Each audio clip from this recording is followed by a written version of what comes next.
लीजिए सुनिए आचार्य चतुर्सेन शास्त्री के लिखे उपन्यास बगुला के पंख का भाग 30 मेरी यानी समीर गोस्वामी की आवाज में। 3 महीने बीत गए। शोभाराम को फिर बीमारी का दौरा हुआ।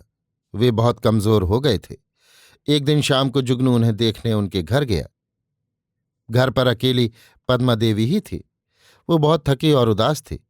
पलंग पर लेटी किसी पत्रिका के पन्ने उलट रही थी। जुगनू को देखकर वो हड़बड़ाकर उठ बैठी। जुगनू ने कहा, भाई साहब कहाँ हैं? वे डॉक्टर के यहाँ गए हैं। मैंने सुना था कि तबीयत फिर खराब हो गई है, इसी से सोचा चलो जरा देख आऊं। उसने कनखियों से उसकी ओर देखा। वो पलंग से उठ खड़ी हुई थी। नीची नजर किए वो अपने हाथ की पत्रिका को तोड़ मरोड़ रही थी। इस समय यद्यपि वो बहुत थकित और दुर्बल दिख रही थी, परंतु अचानक जुगनू के आने से लज्जा की लाली और असमंजस की उलझन उसके मुख पर फैल गई थी। इस कारण वो बड़ी सुंदर प्रतीत हो रही थी। वो आकर्षक, कोमल और सुंदर तो थी ही, परंतु इस समय उसकी सुषमा देखकर जुगनू उत्तेजित हो गया। इसी समय पद्मा ने कहा, उनकी तबीयत खराब होने की खबर ना पाते तो शायद ना आते। जुगनू के कान में ये शब्द घुंघरू की झनकार की भांति गूंज उठे। उसे ऐसा लगा कि सामने एक पका फल है, उसे हाथ बढ़ाकर तोड़ लेने भर की देर है। उसने कहा, क्या कहूं, काम इतना है कि दम मारने तक की फुर्सत नहीं मिलती। तो आज फुर्सत मिली?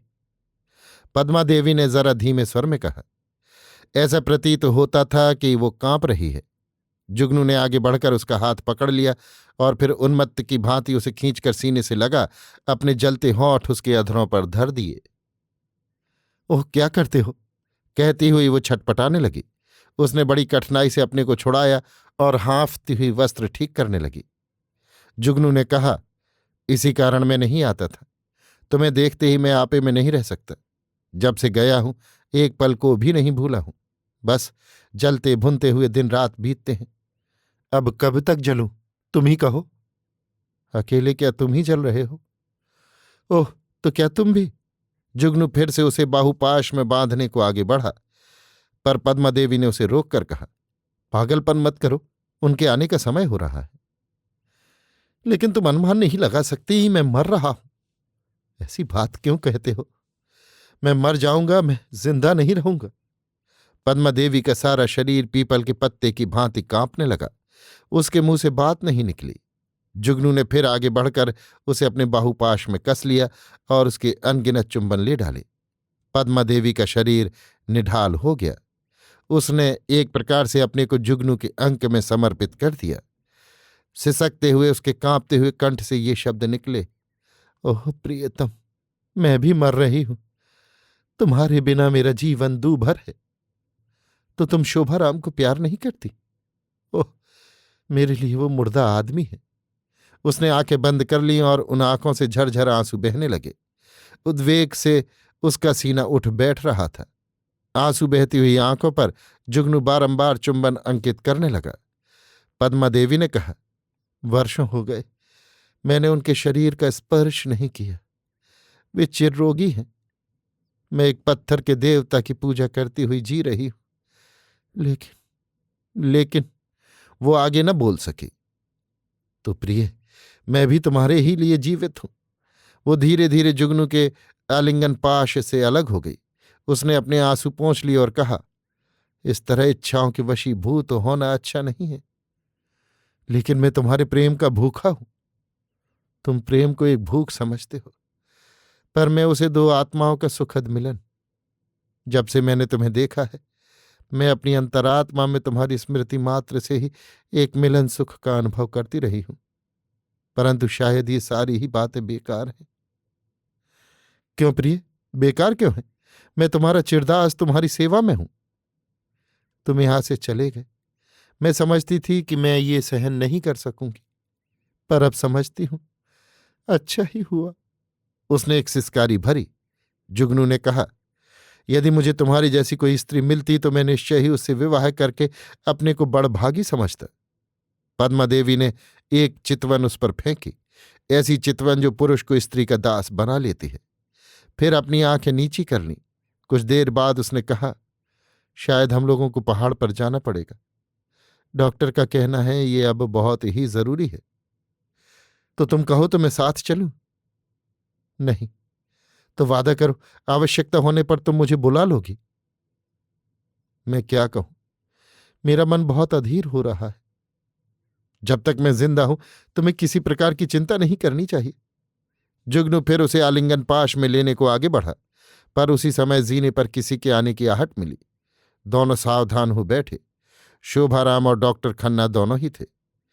डॉक्टर खन्ना ने कहा, अरे मुंशी है, नमस्कार भाई, बड़ी उम्र है तुम्हारी, हम लोग तुम्हारी ही चर्चा करते आ रहे थे। ये तो आपकी बड़ी कृपा है। कहिए, आपका मिजाज तो अच्छा है, घर में और सब तो ठीक है? सब ठीक ठाक है भाई, लेकिन शारदा तुम्हें बहुत याद करती है। उस दिन दावत के बाद फिर आए ही नहीं।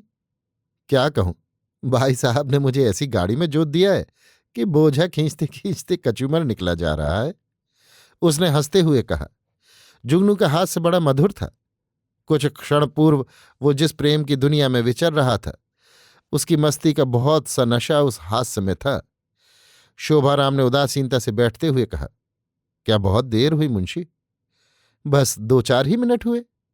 मैंने तो सुबह सुना कि तबीयत एकाएक फिर खराब हो गई। अब तो डॉक्टरों का कहना है कि पहाड़ पर जाना अत्यंत आवश्यक है। डॉक्टर खन्ना ने कहा, भाई पहले तंदुरुस्ती और बाद में और कुछ। मसूरी में अपनी कोठी है ही, तरद्दुद का काम नहीं, बस कल ही चले जाओ। सोचता हूं सालाना चुनाव हो जाए तो जाऊं। गोली मारो चुनावों पर भाई, चान है तो जहान है, डॉक्टर खन्ना ने जोर देते हुए कहा। जुगनू ने कहा, भाई साहब डॉक्टर साहब ठीक कह रहे हैं, भाभी भी बहुत चिंतित हैं। पहाड़ की आबो हवा और कामकाज से बेफिक्री, ये 2 बातें ऐसी हैं कि जाते ही तबीयत बहाल हो जाएगी। खैर सोचूंगा। सोचूंगा नहीं, बस चले ही जाओ। अब तो डॉक्टर सेन ने भी यही राय दी है। अच्छी बात है, आप तार दे दीजिए, सोमवार को चल दूंगा। तुम मुंशी क्या कर रहे हो? तुम्हारा सब काम चल रहा है ना? आप जैसे जैसे आदेश देते जाते हैं वही करता जा रहा हूं। भाई जरा लाला बुलाकी दास को संभाले रहना। आप बेफिक्र रहें, लेकिन आप कहें तो मैं साथ चलूं? ना ना, ऐसी जरूरत नहीं है। जरूरत हुई तो लिखूंगा। और किसी बात की आवश्यकता हो तो कहिए। ऐसी कोई बात नहीं है। शोभाराम ने ये शब्द तो कहे, पर उनकी वाणी सूखी हुई थी। बात यह थी कि रुपए पैसे की उन्हें इस समय बड़ी तंगी थी। कांग्रेस से वे केवल 150 रुपये ही लेते थे, पर इतने में घर खर्च भी बड़ी कठिनाई से चलता था। फिर बीमारी का खर्चा, पद्मा देवी के कई आभूषण बिक चुके थे। जुगनू ये बात जानता था। शोभाराम की पेशानी पर भी चिंता की रेखाएं थीं, पर शोभाराम बड़े दृढ़ चरित्र के व्यक्ति थे। कर्जा वे लेते न थे, पर इस समय तो रुपयों की सख्त जरूरत थी।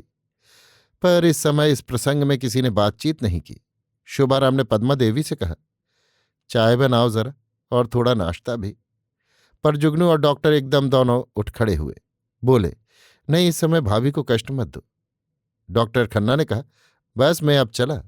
जुगनू ने कहा, मैं भी चलता हूं भाई साहब, सुबह मैं आऊंगा, आप तैयारी कीजिए। शोभाराम ने कोई जवाब नहीं दिया। दोनों चल दिए। अभी आप सुन रहे थे आचार्य चतुर्सेन शास्त्री के लिखे उपन्यास बगुला के पंख का भाग 30, मेरी यानी समीर गोस्वामी की आवाज में।